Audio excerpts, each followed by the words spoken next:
Alright, so the James Harden trade. A lot of people are going to be asking, is it good? Was it a steal for some of the teams involved in the trade? Obviously, the Nets got a steal because literally, even though if they gave up a bunch of first-round picks, they still basically have their whole team. We're just going to be talking about the trade. So, the Brooklyn Nets only received James Harden, nothing else, nothing more. The Houston Rockets received Victor Oladipo, Dante Exum, Rodians, Karooks? Yeah, Karooks. They received 4 first-round picks, 3 from the Nets, 2022, 2024, 2026, and 1 from the Milwaukee Bucks via Cleveland 2022. They also got 4 first-round pick swaps from the Nets. And Karis LeVert, the Indiana Pacers ended up receiving Karis LeVert. So, and a second-round pick from Houston. And the Cleveland Cavaliers got in this trade. This was a 4-team trade.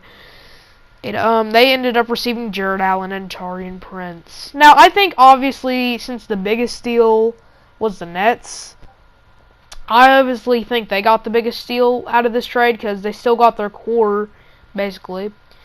And I think I think the Rockets had the second biggest steal because they get a bunch of first-round picks. Victor Oladipo, Karooks, and Dante Exum. And that is just straight up crazy that they're set up for the future, definitely. So maybe in a few years, or maybe like next year, or maybe a year after that, we might see the Rockets contending for a Western Conference Finals, maybe, or something like that. They could still go to the playoffs this year because literally it's just because they still got a good, pretty decent team, you know. So we're just going to look up the no. A lot of people. We obviously expected James Harden to get traded because after his last game with Houston, he said, "Hey man, this team isn't good enough to win a title," you know, all that stuff. He says I went out, and he got traded the very next day. And it's just crazy how it all happened because when I was informed about it, I'm like, what? Not Philly? Because I thought Philly was the best situation to go to. I didn't even think that the Nets had a chance to get him. I was only thinking about the Philadelphia 76ers because it actually looked like Philly had the best chance to get James. And that's what a lot of us thought, but Philly didn't want to give up that much of their players. Apparently Ben Simmons, Tyrese Maxey was involved apparently. So, Sixers didn't want to give up that much for James Harden and stuff like that. But here's the thing with KD, Kyrie, and KD, Kyrie, and Harden, my bad. The problem with that is we know the Kyrie Irving situation right now, and that just, you know, we all think about that big three, but what if Kyrie, there's rumors in that video and pictures of Kyrie in that party without a mask, when he's saying he's out for personal reasons, and that violates the NBA's code. That violates their code, and Kyrie Irving will get fined. If Kyrie's proven to be guilty, he'll be fined $5,000 every game he misses. I just think that is completely crazy and stuff. Sorry for that background noise. That I just think honestly, hey man, I just think it's crazy. But because as of right now, you know, we know Durant and Harden are committed to play right now at the moment. But we don't know about Kyrie. He's apparently not happy with the Brooklyn organization. It seems like Steve Nash is not liking it. Definitely not looking good. It seems like Kyrie was not happy about Steve Nash being brought in as the head coach, and stuff like that. It's not good. Definitely not good. for when it comes to Kyrie. Will he be getting traded? Rumor has it that Westbrook is going to be traded from the Wizards to the Nets for Kyrie Irving. And the thing is, what would be crazy, a lot of people are like, dude, OKC, the OKC Big Three is forming back up, and hopefully the Nets won't be as dumb as OKC was. But we'll actually be able to see how they would have turned out. But no, I don't think fully, because obviously it's been a while since all of them split up, the age difference. But all these guys are basically in their prime. KD, he's back, and basically he's back the same way he was before he got injured. And Harden, he's doing his own thing, and Westbrook's doing pretty good. And Bradley Beal, and it looks like the Wizards are wanting to trade Westbrook. It seems like, because Bradley Beal's putting up Hall of Fame numbers right now, and it just doesn't seem like, and the Wizards are losing a bunch of their games with those Hall of Fame scoring numbers from Bradley Beal. So definitely looks like the Wizards might make a trade. A bunch of rumors like that is going around. Yeah. I think the Rockets did win. Obviously the Nets won this trade, but so did the Rockets in my mind a little bit. But we'll obviously see if this is worth it. If those draft picks, if the Rockets choose those draft people out of those draft picks, we'll see if they become good players. Hey, this is the Cade Cunningham draft, so we might see a future superstar coming in the NBA. And we're going to talk about a few other things. First off, can Steph Curry carry the Golden State Warriors to a playoff berth? Now, the Warriors, they're not doing too bad this season. Especially because, hold on, I'm searching up Basketball Reference, trying to check the stats here.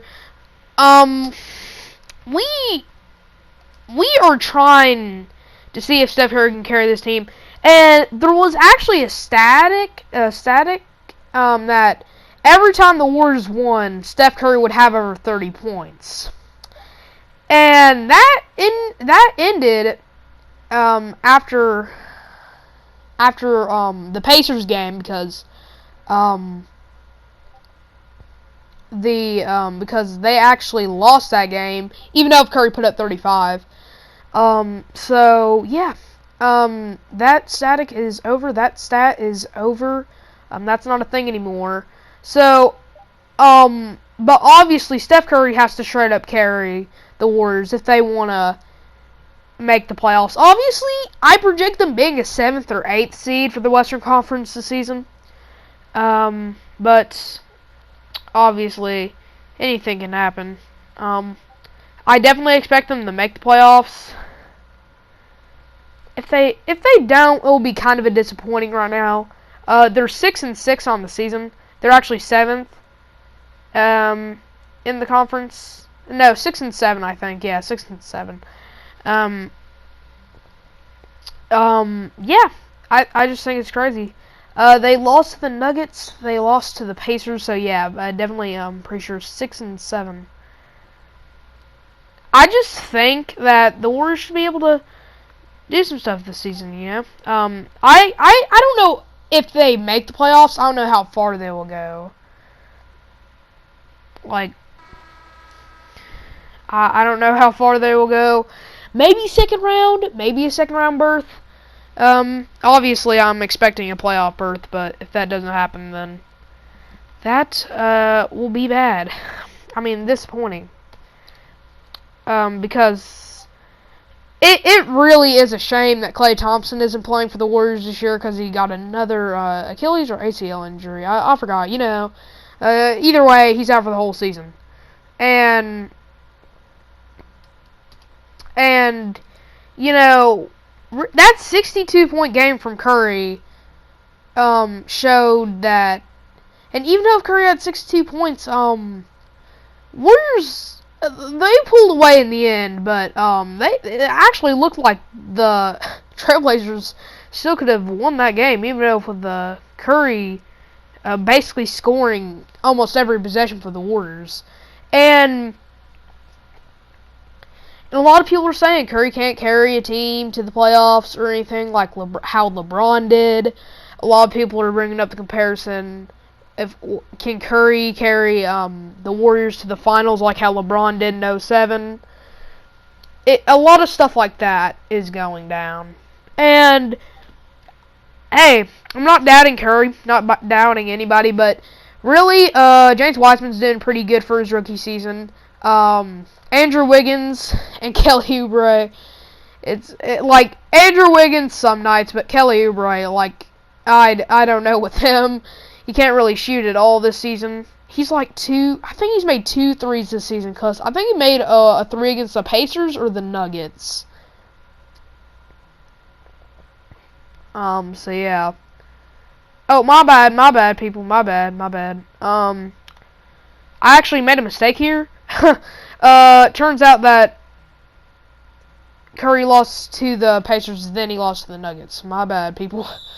So the Warriors are 6-6 at the moment. That's totally my fault. We're still basically early in the season. Like, once we get the mid-season, we'll be or maybe a little bit before mid-season, we'll definitely be seeing who's going to make the playoffs, who's not going to make the playoffs. Curry is averaging 28.4 points per game, I think. According to this site I just clicked on. Yeah, he's averaging 28.4 points per game, 5.6 rebounds, and 6 assists. Not bad, but a lot of people are saying, hey, Curry's going to have to drop like 30, 40 plus, like almost every night if the Warriors want to make the playoffs. And that's everyone's opinion, but I mean, that's people's opinion. I don't think Curry has to drop 36 or 40. 30 plus, 40 plus. I don't think he has to do that every night for them to win games, but I think when it comes in the long run to making the playoffs, it was actually when it comes to the long run, when Golden State has to make the playoffs, when they're making the playoffs, I think Curry's going to have to start dropping 30 plus, 40 plus, and stuff like that. And it's not like he has to drop like 60 plus every night. Yeah, he doesn't have to do that because Curry actually had a 1 for 10 shooting night the other day, and I think the Warriors won that Raptors game. I think they did. It was crazy. Curry was 1 for 10, had an air ball on one of the threes. Like, it was yikes. It was very yikes. Yeah. Curry had 11 points that night. 2 for 16, 1 for 10. Saw 9 rebounds and 6 assists, so actually contributed some. But, definitely, could have done way better than he did that night. But Steph Curry doesn't relatively have to score 30 plus, 40 plus a game for the Warriors to win, and stuff like that. They don't have to do that. Now, when it comes to long run, he may have to do that. We'll see. We'll see, guys. We're early on in the season. First 2 games of the season, Warriors got straight up blown out against the Nets and the Lakers. I forgot what was the second team they played. But either way, they got blown out. There's no if, buts, what's about it. They got blown out. By the way, this is my first, like, commentating video. Basically, just talking about some of the situation. I'm planning on doing this more. I also have some gameplay playing. I'll make sure to fix some of the clip volume for the gameplay, so you guys probably won't hear the noises of the shot clock and stuff. But moving on from that, we're going to talk about another thing. We're going to talk about the Pacers situation and how I think that Karis LeVert thing was actually a pretty good thing for the Pacers. They didn't get that much. They just got Karis LeVert, but Karis LeVert is a pretty good player, and Sabonis is playing at an MVP level, so I definitely expect them to get into the playoffs. And another situation that we're going to talk about after after I'm done talking about the Pacers is Philadelphia 76ers situation. So, Pacers, think they made the playoffs last year. Didn't go that far if they did. Kind of forgot, dude. I feel like 2020 was so long ago. But anyways, they definitely have a good roster that can go decently far. We don't know if they'll go far into the playoffs, but we'll see, because Sabonis is playing at an MVP level. If he consistently does that, then Pacers are definitely going to have one of the top seeds in their conference. So, yeah. We're going to talk about the Philly situation now. Embiid is also playing at an MVP level. He's doing pretty good. And Ben Simmons, it's weird with him because I just feel like he's not improving or regressing. It's just he's staying kind of in that area where he's doing decent, basically. He did drop a triple-double, but that's all, really. Embiid is too busy. I'm not going to say carrying the team, because their team is doing pretty good as a whole group, but I do think this 76ers team, will not be a disappointment like it was in the bubble, how they got swept in the first round, I believe. Swept by the Celtics, I believe, in the first round. I don't expect the 76ers to have that same disappointment. If it is, that will be very disappointing. They fired Brett Brown, brought in Doc Rivers. Definitely expect some new things to happen. And I expect them to go far in the playoffs. If they don't, then that will be very, very disappointing. Stuff like that. And, you know, let me just talk about which is better. Basically, this is kind of the wrap-up. Which is better? Well, no, I'm not even going to do anything like that. Sorry about that. Who do you think? Just put your finals predictions in the comments below. I know it's very early in the season, and stuff like that, but just put that down in below. And to wrap it all up, I just gotta say, if a lot of people are saying if the Nets don't win a championship, that is a huge disappointment. Now, even though if the thing with Kyrie stays the same, Harden and KD is a pretty good duo. Also, a lot of people are forgetting and not really looking at is that for the past 2 seasons, James Harden, once he plays his first game with the Nets, for the past 2 seasons, James Harden has played with one of his OKC Big 3 teammates. So I think that's pretty cool as well. Anyways, guys, that's going to wrap up the video. Thanks for watching. Make sure to hit that like and subscribe. Hit that notification bell. To see more content like this, man. And, you know, just thanks for watching, man. It's a blessing. Peace out.